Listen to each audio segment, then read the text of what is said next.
Berger-Levrault est le théâtre d'une confrontation historique. L'affaire Berger-Levrault est en fait la première rencontre entre groupes constitués féministes et syndicalistes.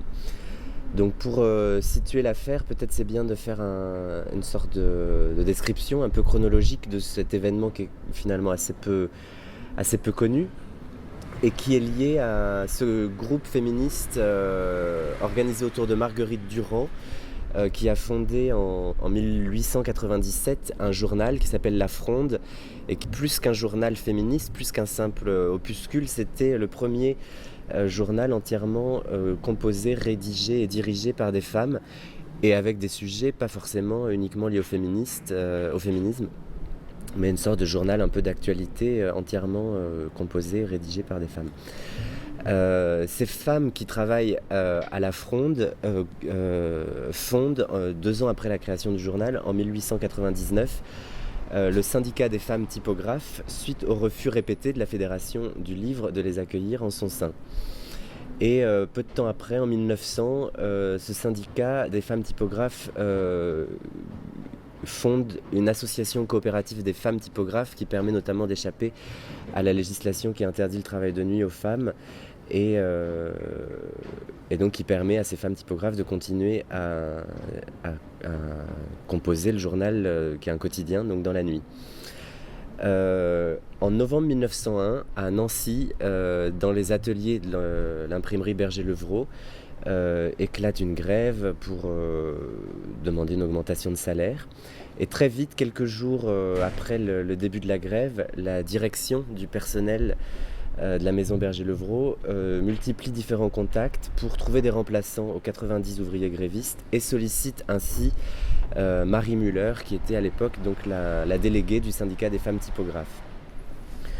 À la suite de plusieurs entrevues, il suffit d'une quinzaine de jours et il y a presque 20 typotes, comme on dit à l'époque, 20 femmes typographes qui étaient adhérentes du syndicat des femmes typographes, qui partent à Nancy pour occuper une partie des places laissées vacantes par les grévistes, et sont embauchées au tarif revendiqué par les hommes grévistes.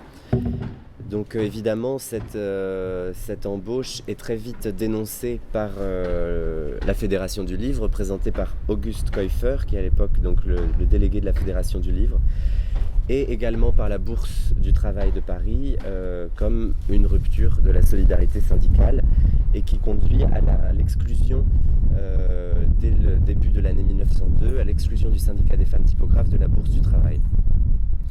Et à ce même moment, la grève s'achève à Berger-Levrault et permet la réembauche d'une partie des grévistes aux côtés des ouvrières maintenues à leur poste. Et donc ça ouvre une première possibilité de mixité dans les ateliers de typographie, de mixité et d'égalité salariale. Sous la houlette de Marie Müller, le syndicat des femmes typographes se lance dans un combat juridique et obtient finalement sa réintégration à la Bourse du Travail. À la veille de la Première Guerre mondiale, les femmes prennent part au même titre que les hommes aux conflits sociaux qui agitent le monde ouvrier. Dans les grèves, elles sont très très présentes. Voilà. Il y a une différence entre le taux de syndicalisation d'une part et la participation aux grèves. Donc, elles sont à l'origine de nombreuses grèves.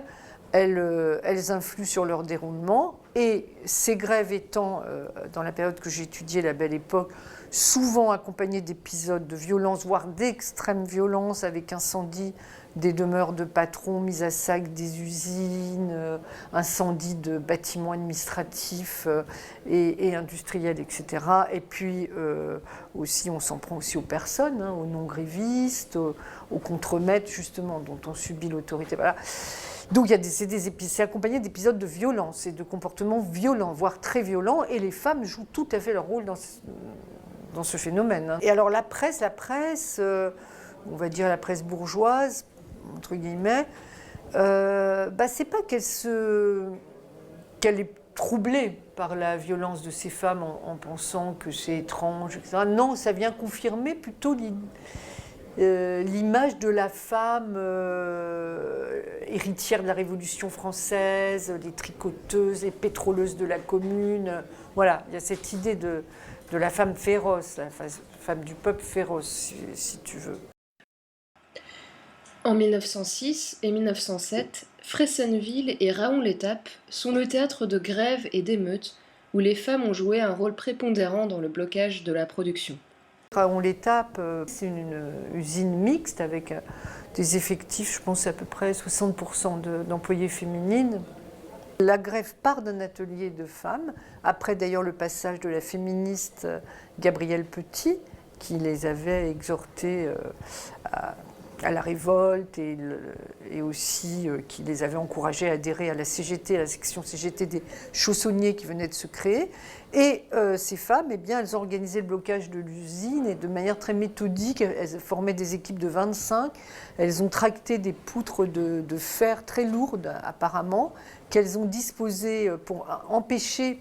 Alors l'usine, de toute façon, était fermée puisqu'ils avaient saboté l'alimentation en énergie avait été coupée. Et grâce à cet acte de sabotage, de toute manière, pas question de jaune, voilà. Le travail était interrompu. Mais d'une part, les comptables voulaient y avoir accès, et puis les ouvrières ne voulaient surtout pas qu'on fasse sortir les stocks de chaussons pour les vendre. Donc elles s'organisent de cette manière pour barrer l'accès, et elles forment, ça c'est bien décrit par la presse, des rangs serrés, elles sont 100, 200 à se tenir étroitement enlacées, les unes près des autres, en rang compact. Puis elles ont barré les accès des routes par ces poutrelles de fer, l'accès des routes qui mènent à l'usine, et elles se relaient. Elles se relaient de jour, de nuit pour empêcher qu'on pénètre dans l'usine. Tout au long du XXe siècle, le féminisme se développe ou se réactive au contact des luttes sociales qui secouent l'industrie. Mais ces ouvrières en grève livrent-elles un combat féministe ? Je trouvais intéressant de déconstruire les identités militantes et pas présupposer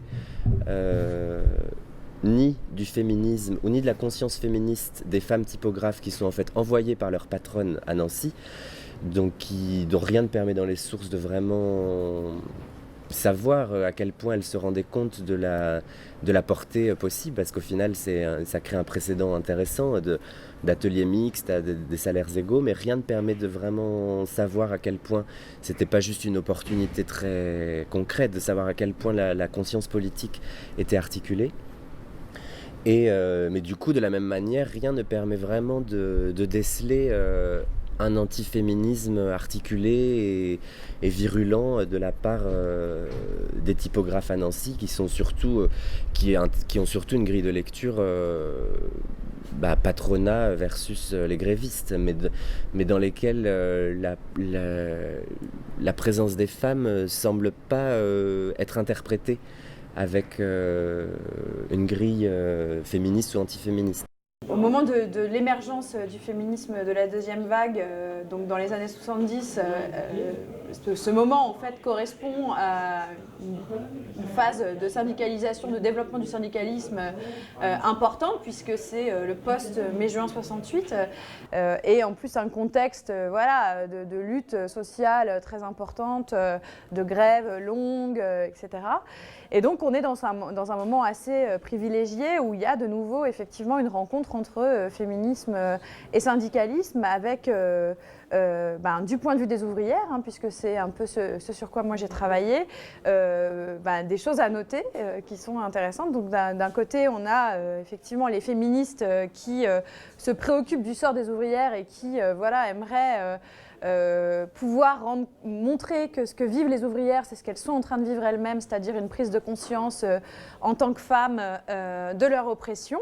Et du coup, on a tout un débat en fait qui s'enclenche dans les rangs des féministes. Donc là, en l'occurrence, en particulier du MLF au tout début des années 70, en 1971, à partir de l'exemple d'une grève à Troyes.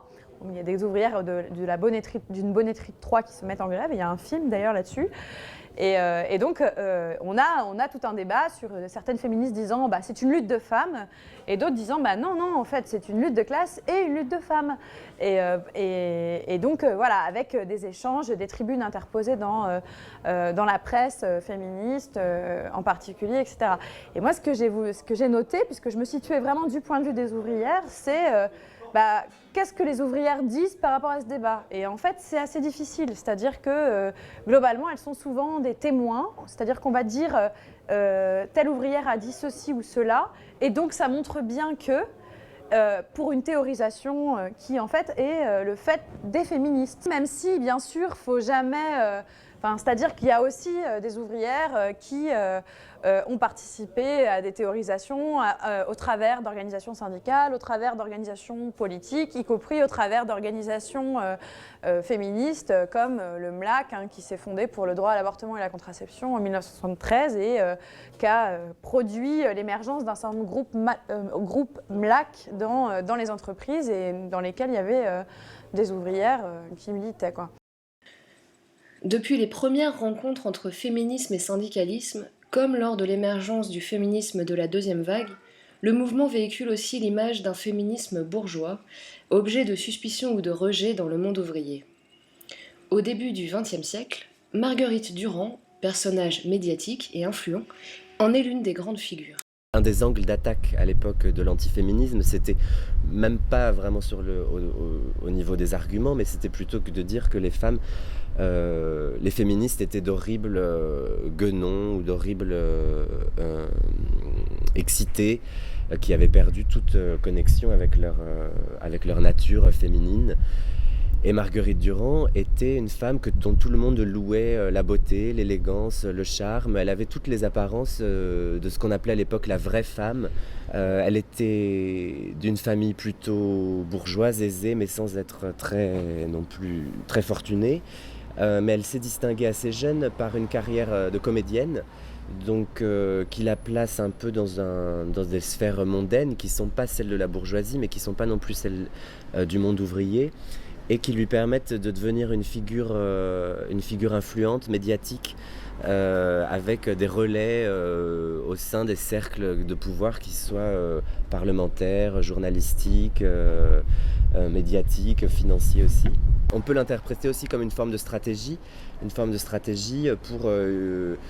pour faire avancer le féminisme avec les armes qu'elle estime être les plus efficaces ou celles qu'elle semble avoir à sa disposition.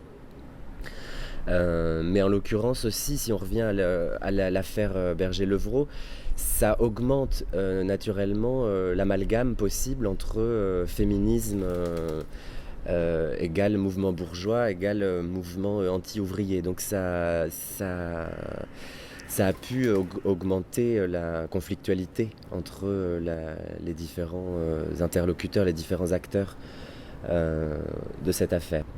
Il y a un peu l'idée qui pèse que le féminisme, ça divise la classe et que les féministes sont des bourgeoises, sont anti-hommes, voire sont des parisiennes, par exemple. J'ai lu aussi ça dans les archives.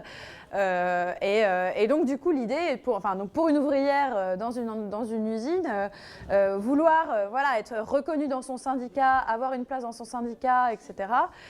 C'est rejeter le féminisme pour mieux adhérer à la classe, en fait. C'est un peu ça, pas seulement pour des raisons idéologiques, aussi pour des raisons matérielles, concrètes, de soutien au quotidien, de militants au moment des luttes, quoi. Donc voilà, alors après, bien sûr, il y a des évolutions, y compris dans ces deux confédérations-là, puisque dans la deuxième moitié des années 70, il y a une ouverture au féminisme, enfin, c'est pas une ouverture au féminisme, mais c'est-à-dire qu'ils sont un peu obligés de faire évoluer leurs orientations, et y compris de se questionner sur ce qui se passe en interne chez eux, y compris la division sexuée du travail militant, par exemple, qui peut exister. Dans les grèves de Chantelle et de Moulinex, les femmes sont incitées à témoigner, mais les porte-paroles de ces ouvrières en lutte sont encore très souvent des cadres syndicaux masculins. Donc moi j'ai un peu évoqué ça, j'appelle ça le paternalisme, hein. C'est quelque chose qui existe quand même pas mal dans ces grèves que j'ai étudiées, hein, de Chantelle et de Moulinex, où on a... sur Moulinex c'est particulier parce qu'on a principalement tous les leaders syndicaux, c'est des hommes à part une ou deux. Mais en même temps, on parle des ouvrières de Moulinex. Et on demandera à n'importe qui dans la rue qui connaît un peu Moulinex, il va dire qu'il n'y a que des femmes, en fait. Et parce qu'on va faire témoigner dans la presse, etc., les femmes sur leurs conditions de travail. Mais par contre, quand on va parler de stratégie de grève, là, on va demander aux représentants syndicaux qu'est-ce qu'ils pensent de la stratégie, etc. Donc ça, il y a ce décalage-là chez Moulinex qui est assez flagrant. Et chez Chantel, c'est différent parce que comme c'est que des femmes, elles sont obligées aussi d'intervenir et de réfléchir ensemble à la stratégie. Cela dit, elles ont, alors c'est différent pour la CGT et la CFDT, mais elles ont des représentants locaux sur lesquels elles s'appuient et qui des fois, c'est pas seulement sur lesquels elles s'appuient, des fois qui leur disent un peu ce qu'il faut qu'elles fassent en fait. Donc c'est ce qui génère d'ailleurs des gros débats. Est-ce que la question des maris se pose, en particulier chez Chantel, est-ce qu'on fait des maris? Parce que les maris, évidemment, les maris CGT, quand ils viennent, ils ne font pas seulement venir, c'est-à-dire que bon, ils disent un peu ce qu'il faut faire, quoi. Donc la CFDT, ils n'en peuvent plus, des maris CGT, quoi. Et en 94, ils arrivent à dire, parce qu'il y a une deuxième grève en 94, ils arrivent à dire que voilà, ils vont à Paris, par exemple, pour une manifestation, et les maris n'ont pas le droit de venir, en fait. Qu'ils soient féminins ou féministes, l'émergence de ce militantisme et la prise en compte de la voix des femmes dans les conflits qui opposent les ouvriers au patronat génèrent un nouveau langage, de nouvelles aspirations, de nouvelles luttes. C'est pas seulement des femmes, c'est des femmes de milieux populaires et qui arrivent dans ces organisations avec des gens qui ont beaucoup de bouteilles et qui vont avoir lu je sais pas combien de bouquins et qui vont parler avec toutes sortes de concepts et elles trouvent que c'est super théorique et que ça répond pas forcément à leurs préoccupations. Et par exemple, ça a été intéressant sur des phénomènes sur la question des conditions de travail, parce que ça, en fait, c'est un élément important de ce qui s'est passé dans les années 70, et d'ailleurs c'est valable aussi pour les OS immigrés, puisque c'est les femmes et les OS immigrés, c'est-à-dire qu'on a des organisations syndicales qui vont être sur, comme le disent certaines ouvrières que j'ai rencontrées, des revendications beefsteak, c'est-à-dire du salaire, la question du salaire. Et en fait, ce qu'elles vont mettre en avant, et ce que les OS immigrés vont mettre en avant du fait de là où elles sont situées dans la production, etc., c'est les conditions de travail. Et il y en a ras-le-bol d'être des robots, il y en a ras-le-bol de ces conditions de travail, des choses que certaines personnes, par exemple, de la même manière, la question, par exemple, de la dignité, c'est une question qui pouvait être considérée comme dépolitisante par certains militants, et qui, en fait, a été le moteur des grèves des femmes, mais aussi des OS immigrés, en fait, au tout début des années 80, toutes les grèves de la dignité. Et ça commence à émerger, en fait, contre, justement, alors, c'était évoqué tout à l'heure par Anne, mais contre la discipline, contre certains comportements sexistes, contre des choses que de fait, les organisations syndicales vont être poussées à aborder par les femmes et par les OS immigrés parce que justement des questions de salaire ou de primes correspondent plus à leurs aspirations.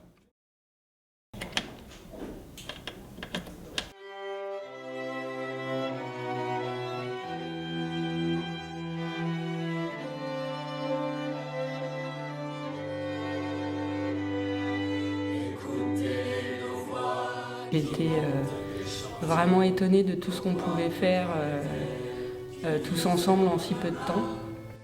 Je suis arrivée au syndicat donc parce que j'avais besoin d'aide, mais j'ai très vite compris que j'étais pas là pour être assistée, mais que je participais activement à tout ce qui me concernait et j'ai jamais eu le sentiment qu'on me pensait pas capable de le faire en fait. Donc c'est encourageant et ça, c'est que du plus, quoi.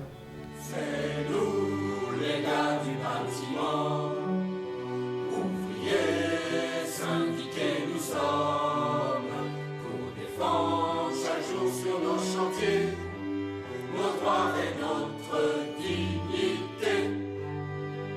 Écoutez-les, nos voix qui montent des ateliers, nos voix de prolétaires qui disent et en a marre de trier pour un salaire de misère, les filles encore brisées avant l'âge de la retraite, danger de précarité sont notre quotidien. Vous comptez vos profits, on compte nos mutilés.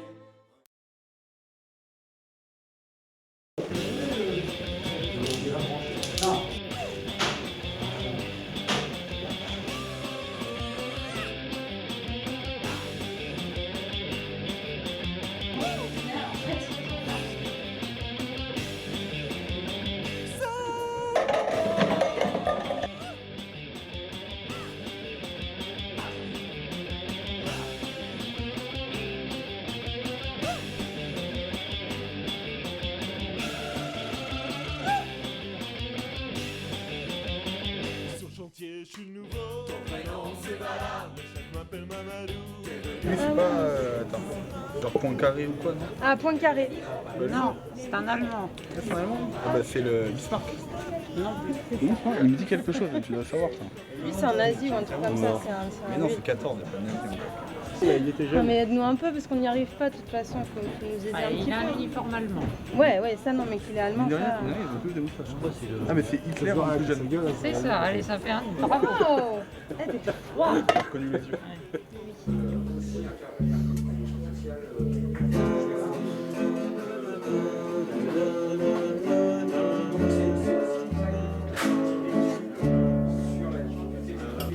C'est fa, do, ré, la.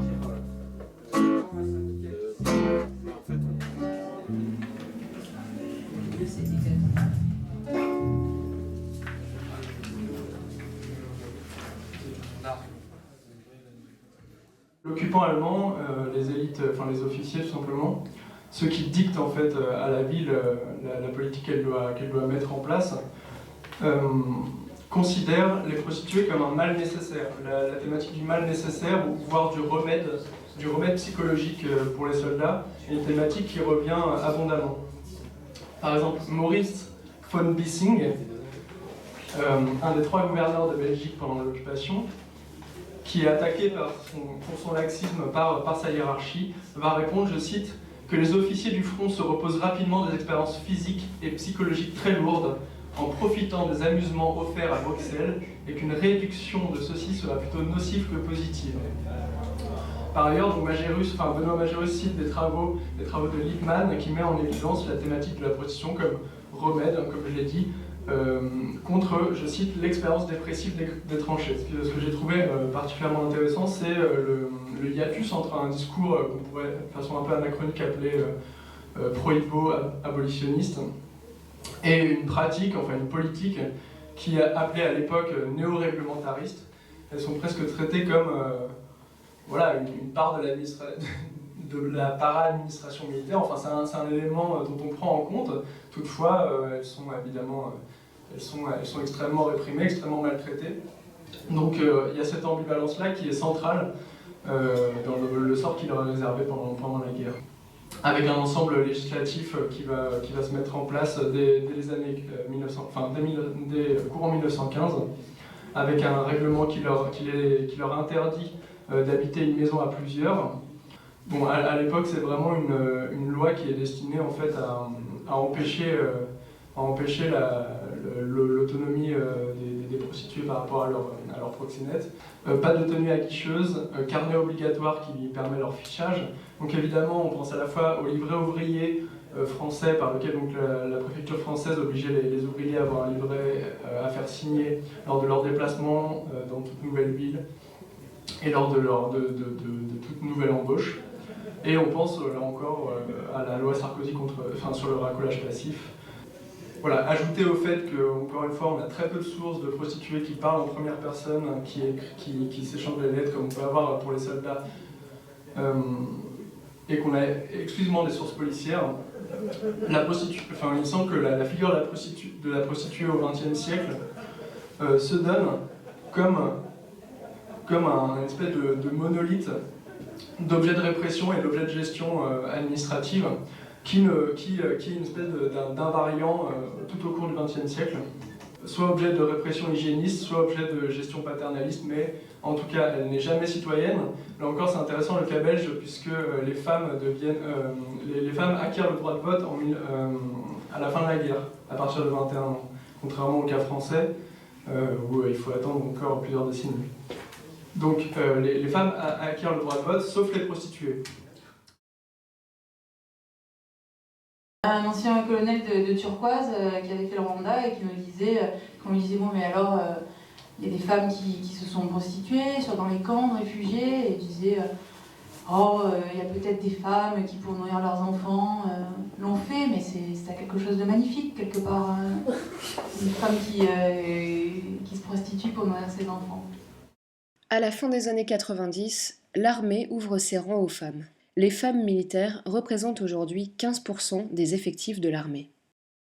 Les femmes arrivent dans une culture militaire très masculine parce que le métier de militaire a toujours été défini par caractéristiques, on va dire, viriles. C'est un métier qui requiert force, courage, honneur, et des qualités qui sont, oui, toujours attribuées